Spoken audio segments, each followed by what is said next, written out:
দাদালৈ বহুত মনত পৰিছে আমাৰ ক'বলৈ একো ভাষা নাই ইমানবোৰ কথা আগতীয়াকৈ কেনেকৈ জানিব পাৰে এনেদৰেই প্ৰাণৰ শিল্পী জুবিন দাক সুঁৱৰি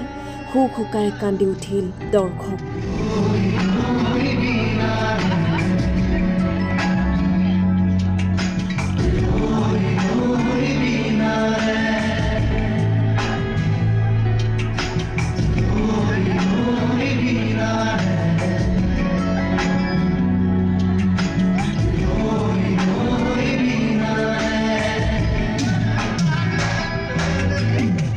আজি মুক্তি পালে প্ৰাণৰ শিল্পী জুবিন গাৰ্গৰ সপোনৰ ছবি ৰৈ ৰৈ বিনালে সকলোৱে অধীৰ অপেক্ষাৰে ৰৈ থকা ছবিখন আজি দৰ্শকৰ মাজত প্ৰতিটো ছবিগৃহতেই দৰ্শকৰ ভিৰ মৰমৰ জুবিন দাক শেষবাৰলৈ চিনেমাত চাবলৈ যেন অনুৰাগীৰ হেতা উপৰা কিন্তু দৰ্শকৰ মৰমবোৰ বুটলিবলৈ জুবিন দা যে নাই জুবিন দাক সুঁৱৰি অনুৰাগীৰ চকুত চকুলো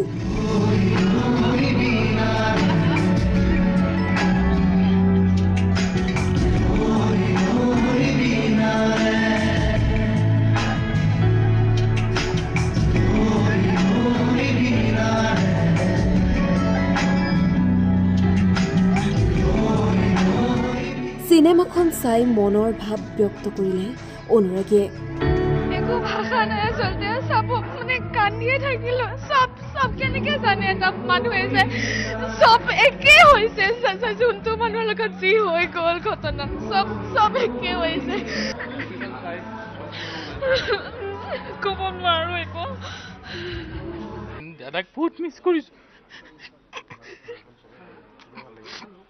আজি দাদা থাকিব লাগিছিলে তেওঁৰ জীৱনৰ কাহিনীটো কৈ থৈ গ'ল তেওঁ কি ক'ব বিচাৰিছিলে আমাৰ ৰাইজৰ মাজলৈ সেইখিনি কৈ থৈ গ'ল চবে চাব বহুত ভাল লাগিছে জুবিনৰ গোটেই কথাখিনি এই ছবিত আমি গম পাওঁ আৰু গোটেই কাহিনীটো মিলি গৈছে একদম এজ ইট ইজ মিলি গৈছে ইয়াতে বহুত ভাল লাগিছে যথেষ্ট আৱেগিক হৈছে দাদাৰ অভিনয় কেনেকুৱা বহুত ধুনীয়া ভাল লাগিলে জুবিনদাৰ চিনেমা বেয়াটো নহয় কিন্তু বেয়া লাগিছে চাইফালে কাৰণ তেওঁ নাই আৰু শেষবাৰৰ বাবে তেওঁক দেখা পাইছো ইমান ডাঙৰ এখন স্ক্ৰীণত বিৰাট ধুনীয়া হৈছে চিনেমাখন সকলোৱে আহিব লাগে চাব লাগে খুব ভাল দাদাৰ সপোনৰ চিনেমাখন আমি প্ৰথম দৰ্শনীটো চাই সঁচাকৈ সৌভাগ্যৱান বুলি ভাবিছোঁ শেষৰ যিকেইটা দৃশ্য আছিলে তেওঁৰ শেষৰ যিকেইটা শ্বট আছিলে তেওঁৰ ফটো তেখেতৰ সেই হাঁহি ধেমালি দৃশ্যবোৰ সেইখিনি দেখি বেয়া লাগিছে বহুত ভাল লাগিছে বহুত বেছি ভাল লাগিছে জুবিন দা নাই বুলি অনুভৱ হোৱা নাই তেখেতক দেখি পাইছোঁ